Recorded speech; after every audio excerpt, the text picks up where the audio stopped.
Ipakukulong na ba ang mga vlogger? Naku po. Uunahin daw si Boss Dada at saka si Jay Guevara. Bakit, Jay?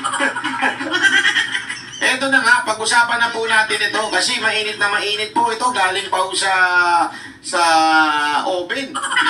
Etong issue na ito na kung saan tila ipakukulong daw ang ng mga vlogger. Kaya ano ang plano, kasi meron ako narinig Meron ako, ewan ko kung totoo ito meron narinig dyan sa tabi-tabi dyan sa kanto. Kasi next week, ano na po yun, huling linggo na po yun ng House. Kasi after that, campaign period na. So, simula ng kampanya, so wala na mga hearing, congressman pa rin po ba sila? Pero wala na mga session dyan dahil nga kampanya na, di ba? Alam na po natin yan. Kaya nila itatapat next week yung pagtawag sa mga vlogger para pag may kinontempt sila, mahaba ang pagkakulong. Naku po. Nakikinit ako na yung mga mangyayari. Unless mapag-isip-isip sila kasi nga po, ilalantad na ho natin itong kanilang bagong iniisip. Di umano, ha? Ngayon po narinig ko lang. Hindi ko naman sinasabing totoo. Pero narinig ko lang yan. Yan daw ang plano. Sana hindi totoo. Sana ho, hindi totoo. Dahil baka akala ninyo, nilalanglang lang yung mga vlogger, pero mas marami pa pong follower yan kasi sa mainstream media. So, ang akin lamang po, sana yung patas lang. Hindi naman po natin sinasabing kilingan ninyo ang mga vlogger, pero patas lang. Pag nagpatawag kayo ng mga vlogger na sumusuporta sa dating Pangulo, magpatawag din po kayo ng mga vlogger na sumusuporta sa kasalukuyang kasi sa totoo lang, mas marami yung fake news sa mga animal na yan. Mukha pa lang nila, fake news na O diba, kahit nga yung gender nila, fake news na. Kaya po sana patas lang. Yun lang muna natin yun lang sa atin. Pero iba ho kasi naririnig natin na tila talagang tutuluyan daw, tatakutin, ika nga. Bakit ba kasi nangyayari ito? Kasi alam natin, malapit na eleksyon. Kailangan na may mga kampanya sa kanila na walang titira sa kanila para hindi sila nadidistract.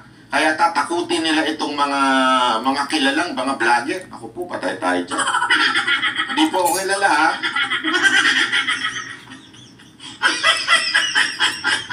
So, ito na nga. Simulan na ho natin itong usapin ho dito, ha? At tingnan mismo natin dito sa nagpasa ng panukala na ito. Ewan ko kung ano nasa isip ito.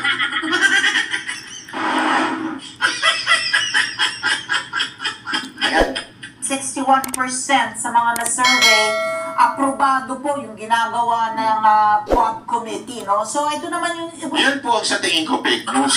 Yan ang totoong fake news. Yung 61% aprobado daw ang ginagawa ng Quad Co. Malaking katarantaduhan yan. Fake news yan.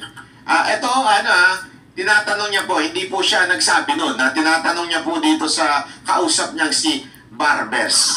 Sri lang is yung on the other end nga of the spectrum, kung ito nirireklamo niyo yung mga bumabati ko sa inyo, meron naman na ang majority naman 61% approve of what you're doing. Let me be clear, Ali, no? Hindi kami nagre-reklamo sa bumabati ko sa amin. Ang nire-reklamo po namin...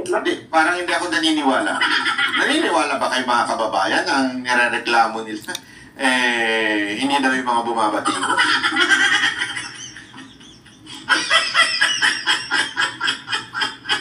Tayo na lang kung naglolokohan pa. Kasama ng milyong-milyong Pilipino, privado man o nasa gobyerno, ay yung pagkakalat po ng mga faking news o faking mga issue. Ayan, linawin natin yan, ha? Paninindigan nyo yan, ha? Panindigan nyo yan, sir. Kasi ako, sigurado ako, 100%. Ang Banateros, never nagpakalat ng fake news. Kasi bawal na bawal sa amin yan. Bawal na bawal sa aming Banateros, unang-una. Kasi siyempre, hindi lamang po kami Banateros, but we also anchor of sa SMNI. So, alam mo yun, yung image na yun, pinananatili namin totoong balita lang ang aming binabalita at nire-reactionan lang namin yung mismo mga balita.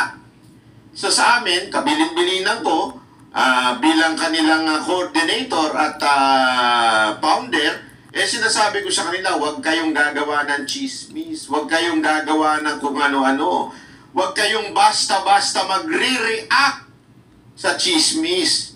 Kasi marami dyan nagbibigay ng pain tapos mag-react ka, yari ka, bitag ka, di ba? Hindi dapat ganun.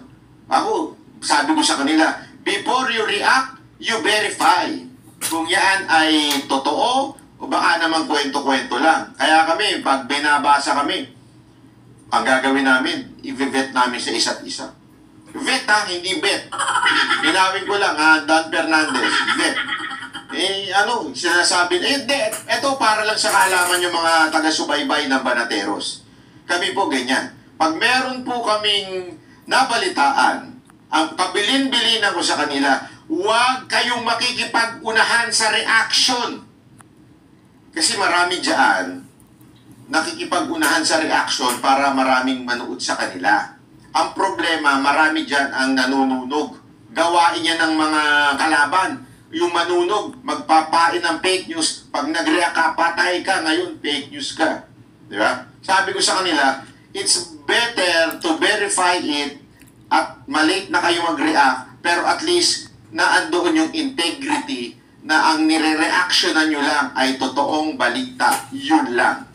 Kung meron man kayong reactionan dahil merong hindi binalita ng ibang mainstream media dahil nga bayaran yung iba, alam naman natin. Halimbawa, yung kay Tulpo, yung dun nahuli sa tawag dito sa bus lane. Kami, meron daw kaming paraan para anuhin ang fake news. Paano po? Itatanong namin ngayon sa aming opisina, sa SMNI. Ito ba, totoo? Saan po ba galing itong picture na ito? Yan, ganyan po kami. Yan ang nililinaw ko lamang po sa Banateros po yan. Kaya sir, panindigan ninyo yung sinasabi ninyo that you are not, okay? You are not against those who will criticize you or those who criticize you, but you are against fake news. Pag dyan, kasanggaan nyo kaming Banateros dahil I hate fake news. Biktima ako ng fake news at chismis ng ibang tao. Kaya galit ako dyan. Hindi ko gusto yan. Yung fake news. Pag fake news, tinatabla namin yan. At kahit pa kung sakali lang pero hindi pa naman nangyari to, may mali kaming na-share. We will make sure to issue, di ba, na humingi na sorry, na bawiin at sabihin, ito, mali po pala ito. Pero hindi pa naman nangyari sa amin yan. Pero ganun po kami ka-responsable. Kaya nga po, sir, kung yan talaga sinasabi ninyo, hindi dahil sa nakikriticize sa inyo, kayo nagagalit, panindigan nyo yan. Kasi sir, ibabalik ko sa inyo yan sa panahon na kayo magtanong sa Banateros. Wala akong problema, mag-criticize sila sa amin. Sabihin nilang buko kami, sabihin nila kami, tanga-tanga kami dyan sa Rures. Pwede. Sabi mo yan, sir, Sabi mo yan, sir. Tayo nang galing yan. Pwede namin kayo sabihin na bubo, tanga-tanga. Sabi mo yan, sir, Panindigan nyo yan, sir, Panindigan nyo. Wala akong problema yun. 24 oras, 365 days in a year. Pwede mo nilang gawin yun.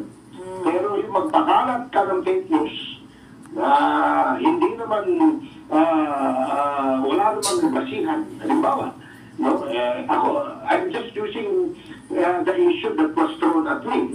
Ako yung tinawag na drug war. Tayong dalawa lang naman nag-uusap at si Pat, tatlo lang naman tayo. Gusto ko sana kayong tanungin. Kayo ba'y naniniwala na ako'y drug war? Huwag mo on the spot yung mga nag-i-interview sa'yo. Hindi, mali ka. Hindi ko alam. Actually, sa totoo lang hindi ko narinig yan. Ewan ko hindi ko narinig yan yung drug lord si Barbers. Ewan ko kung sino nagbalita niyan. Sino ba nag-share yan? Sino ba nagpakalat yan? Sa totoo lang, pakisulat nga po dyan sa baba kung sino nagpakalat. Kasi hindi ko po alam yan Actually, narinig ko lang yan nung pinanood ko ito na meron palang issue na at ano ba to, drug lord or something, si Barbers. Hindi ko po alam talaga yan. Never ko narinig yan. So kung sino man yung vlogger ang nagpakalat yan, pakisulat nga dyan sa baba para tingnan ko kung ano yung pinagsasabi niya. So, alam mo kami, kasi nga, alam mo ba, ano din? Wala po kami hinahabol.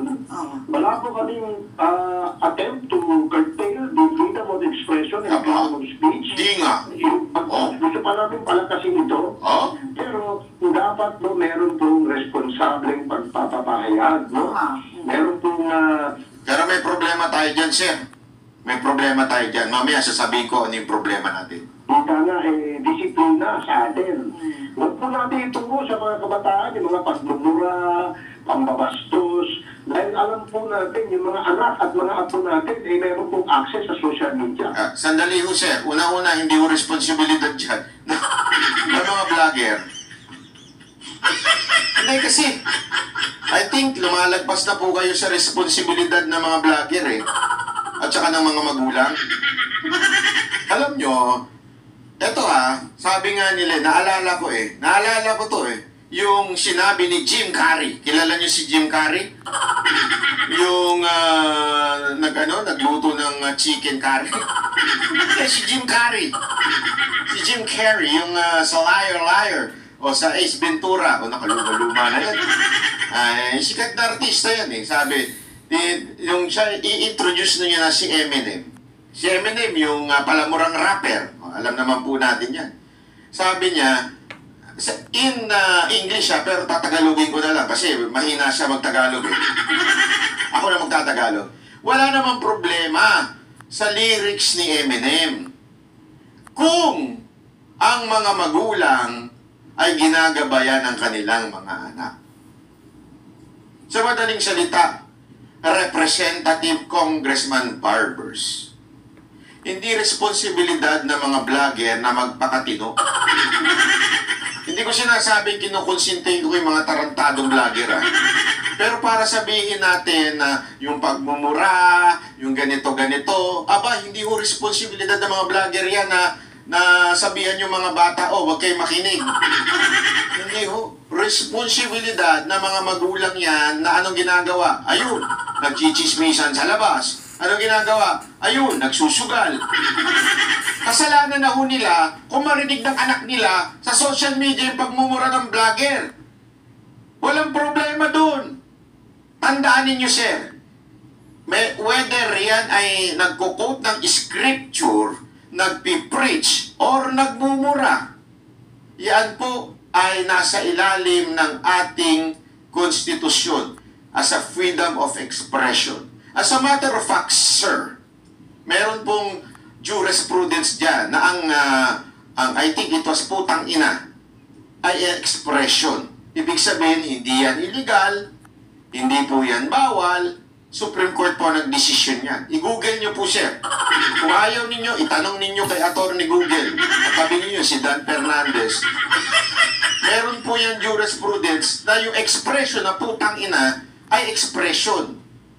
So, ano ibig sabihin nun, sir? Kung expression yan, yan ay protektado ng ating saligang batas. Meaning to say, sir, we cannot say, oy, huwag kang magmura, huwag kang magbigay ng expression mo sa social media kasi may nanonood na bata. Sir, hindi na kasalanan ng vlogger yan. Kasalanan na ng mga magulang na hindi nila binabantayan ang anak nila. Kasalanan na po yan ng mga tarantadong mga tatay at nanay na walang ginawa ko hindi mag-inom, magchismisan, magsugal, at wala sa bahay. Katigit sa lahat ng bababae at nanlalalaki. Gets ninyo? Responsibilidad ng mga magulang yun, huwag nyo nang ipasa sa vlogger. Ngayon, kung gusto ninyo morality, sir, umalis po kayo sa camera, mag-preach na lang kayo. Yun, turuan ninyo ang taong bahay, mga Pilipino na maging morally good. Wala namang problema dun Pero as a congressman, as a lawmaker, anong sabi ng ating batas? You cannot You cannot pass any law abridging freedom of speech. Walang batas na pwedeng gawin na lalabanan ng freedom of speech. Mr. Congressman Barbers, hindi ko maintindihan kung anong purpose ng hearing na ito. Supposedly, meron tayong tinatawag na hearing, it's because in aid of legislation. Ibig sabihin, kaya kayo may hearing para gumawa ng batas o di kaya amendahan ang existing na batas. Kaya hindi ko maintindihan kung para saan itong hearing na ito.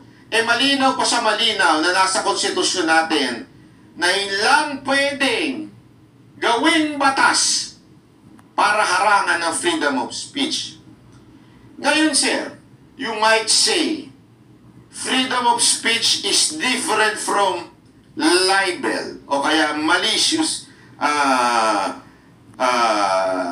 imputation sa isang tao, di kaya defamation. Correct. You are right. There is a limitation sa freedom of speech. Kaya nga pumapasok ang libel, pumapasok ang slander, pumapasok ang defamation. Pero sir, may batas na po tayong ganyan. As a matter of fact, sa fake news, may batas na rin po tayo dyan. Hindi ko maintindihan, sir, bakit hindi natin alam to? Hindi mo ba alam yan? O nagtatanga-tanga lang po ba tayo? Lahat ng binabanggit ninyo dito sa interview ninyo ay batas na po. Kung merong agree ako sa iyo, sir. Yung nagpakalat ng fake news sa iyo, i-demanda mo. Kasi may batas dyan. Huwag mong demanda ng libel. Ang hirap magpatunay na merong malicious imputation dyan eh. Sorry. Merong actual malice. Mahirap patunayan yan sa husgado. Pero, about fake news, meron yan. May batas sa fake news. Tama po ba ako, sir? Don't tell me mali ako. Kasi, taalala ko yan. Pinag-aralan namin yan noong panahon na nasa PCOO si Madam Mocha Usod, si Assistant Secretary Madam Usod. Pinag-aralan namin yan. Ano ang fake news? Sa ano yung nagkamali lang? Yung wrong news. Kasi, fake news, sasabihin natin, di ginagawa na mainstream media. I doubt. Pero wrong news, sigurado ko, maraming wrong news ang nagagawa ang mainstream media. Kaya nga, we have to define fake news from wrong news and ano yung pwedeng parusahan ng batas. Di ba? Kaya nga sa fake news, may intentional na magpakalat o mag-misinform ng tao. So, ibig ko lamang sabihin, existing law na yan. Ano pa ang gusto ninyong gawin? Bakit may hearing?